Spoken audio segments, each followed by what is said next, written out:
চার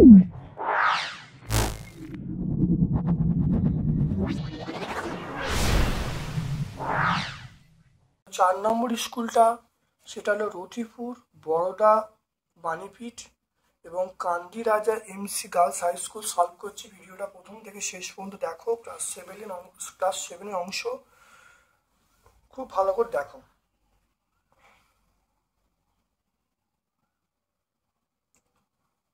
দেখে নাও বস্তু দ্বারা, খুব ভালো করে দেখে নাও। আমরা প্রথম ফিজিক্যাল সায়েন্সের পোর্শনে আসছি। বস্তু দ্বারা গৃহীত তাপ বেশি হবে যত, মনে রাখবে বস্তুর ভর কম হবে, উষ্ণতা বেশি হবে।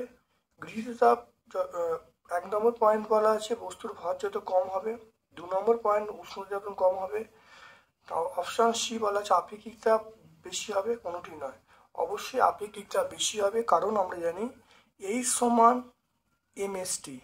H মানে তাপটা, S মানে আপেক্ষিক তাপ, S মানে ভর, T মানে তাপমাত্রা। তাই তাপমাত্রা বেশি হলে তাপ বেশি হবে, আপেক্ষিক তাপ বেশি হলে তাপ বেশি হবে, ভর বেশি হলে তাপ বেশি হবে। তো এখানে অপশন সি হবে আপেক্ষিক তাপ বেশি হলে।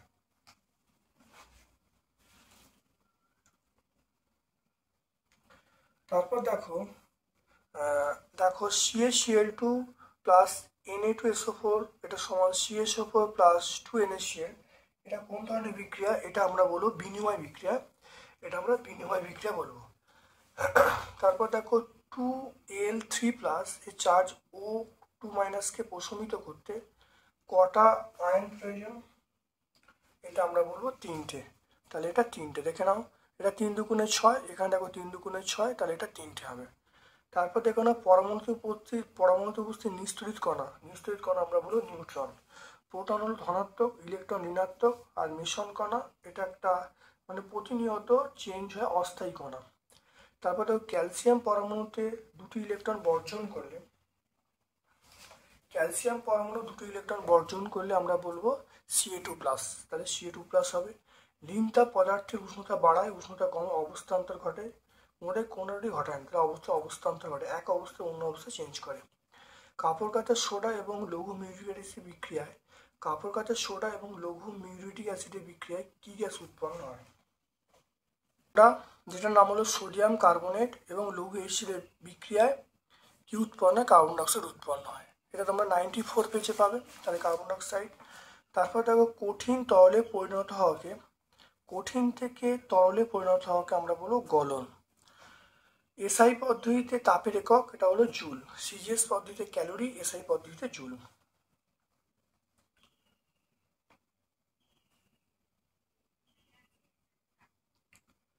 তারপর দেখো সত্য মিথ্যা বলতে বলছে 0 ডিগ্রি এর চেয়ে 32 ডিগ্রি বড়, এটা মিথ্যা। তারপর দেখো ঘনীভবনে বস্তুর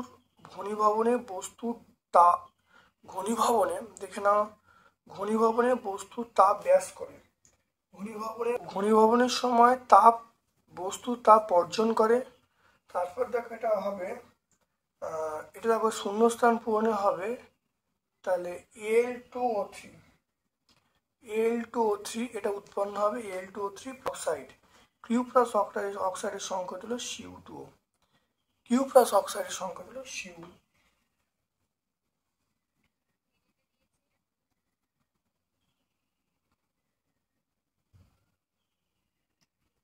দেখো ফাঁকা জায়গায় ঠিকঠাক বসাতে বলছে, দেখে নাও। এটা আমরা বলবো, দেখে নাও P4, এখানটা আমরা 4 বলবো, এটা 4, এখানটা 6 হবে।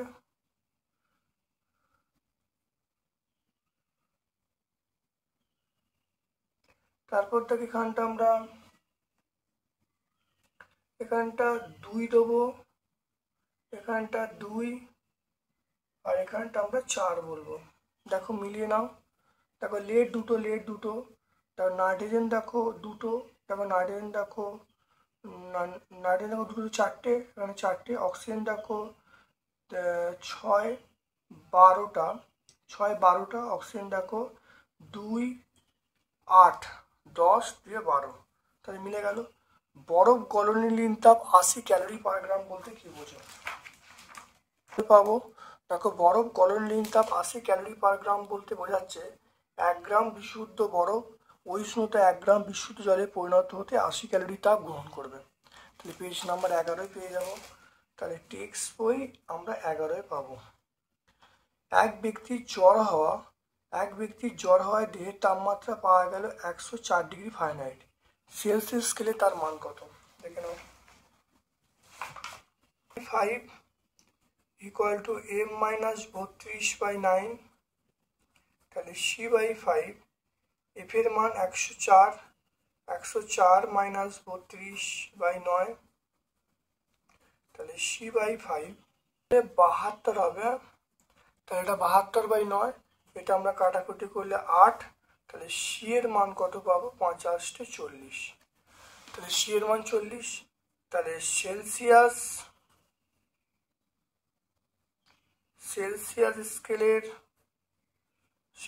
স্কেলের পার্ট 40 ডিগ্রি সেন্টিগ্রেড।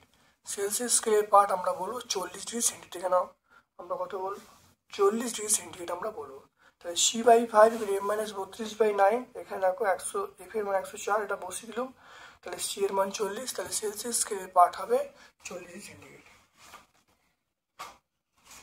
দেখে নাও এখানে কি বলেছে,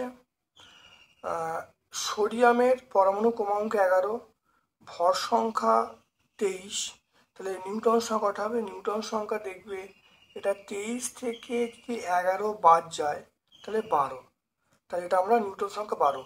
প্রোটন সংখ্যাটায় পরমাণু ক্রমাঙ্ক যা, প্রোটন সংখ্যাটাই তাহলে 11 হবে, আর ইলেকট্রন সংখ্যা 11, ইলেকট্রন সংখ্যা 11, প্রোটন সংখ্যা 11, আর নিউটন সংখ্যা 12।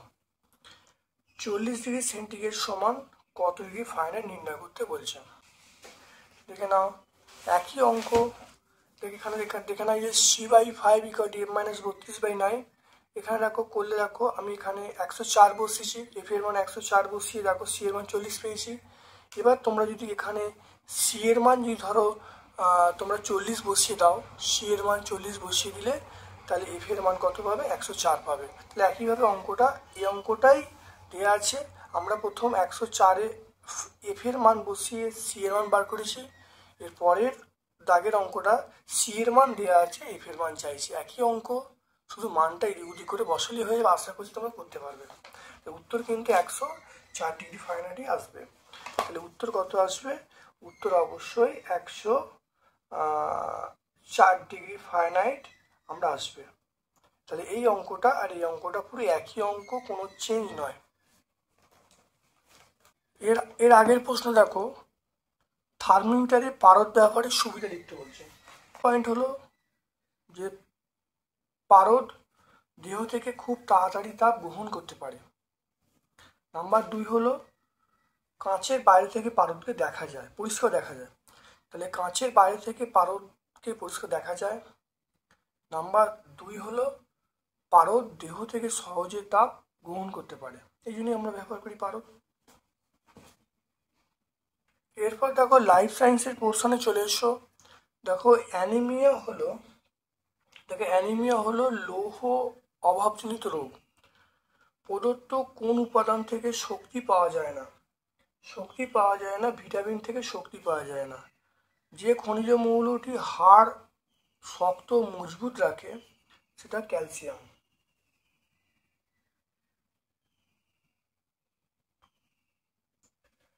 তারপর দেখো ভিটামিন ডি এর অভাবে কি হয়? ভিটামিন ডি এর অভাবে আমরা রিকেট রোগ হয়। জলের পরিমাণ সবচেয়ে বেশি থাকে, আমরা বলবো লালাতে, 95% থাকে, ভালো করে মনে রাখবে, লালাতে বেশি থাকে। তারপর দেখে নাও ফ্যাটে দ্রবীভূত একটি ভিটামিনের নাম, আমরা এ বলতে পারি বা ডি বলতে পারি, যে কোনো এ ডি যে কোনো লিখতে পারো। নখ এবং চুলে কোন প্রোটিন থাকে? এটা বলবো কেরাটিন। নখ এবং চুলে কেরাটিন প্রোটিন থাকে। মধুমেহ বা ডায়াবেটিস রোগটা সংজ্ঞা দিতে বলছে, এটা দেখে নাও, আমরা টেক্সট বই 151 পাবো। দেখে নাও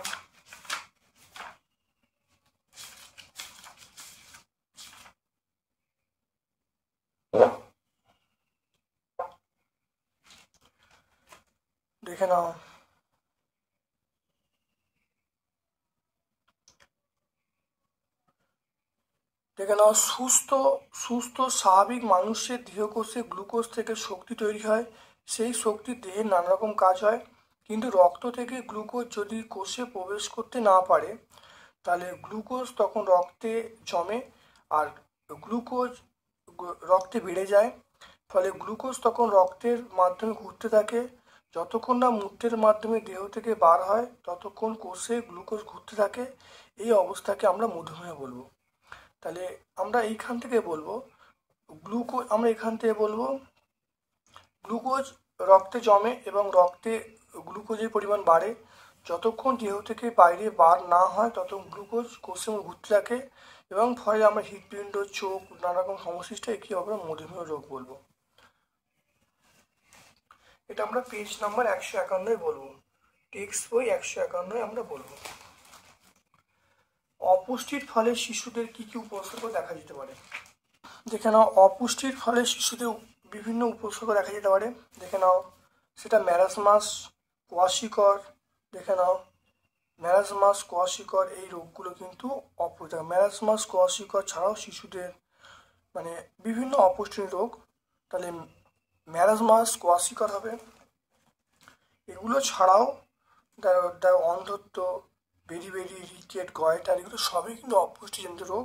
এটা আমরা টেক্সট বই 165 পেজে পাবো।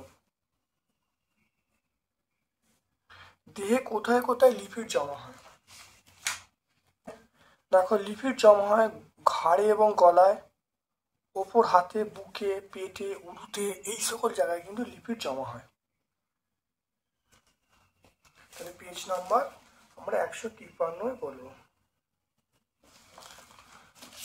তাহলে আজকে আমরা 4 নম্বর স্কুলটা সম্পূর্ণ সলভ করলাম। ভিডিওটা প্রথম থেকে শেষ পর্যন্ত দেখো। আশা করি আমার এই ভিডিও থেকে তোমরা উপকৃত হবে। যদি ভালো লাগে লাইক করবে, তোমাদের সকল বন্ধুবান্ধবের মধ্যে ইউটিউব চ্যানেল লিঙ্কটা শেয়ার করে দেবে। আর আমার পক্ষ থেকে সকলকে ধন্যবাদ জানাচ্ছি। Thank you.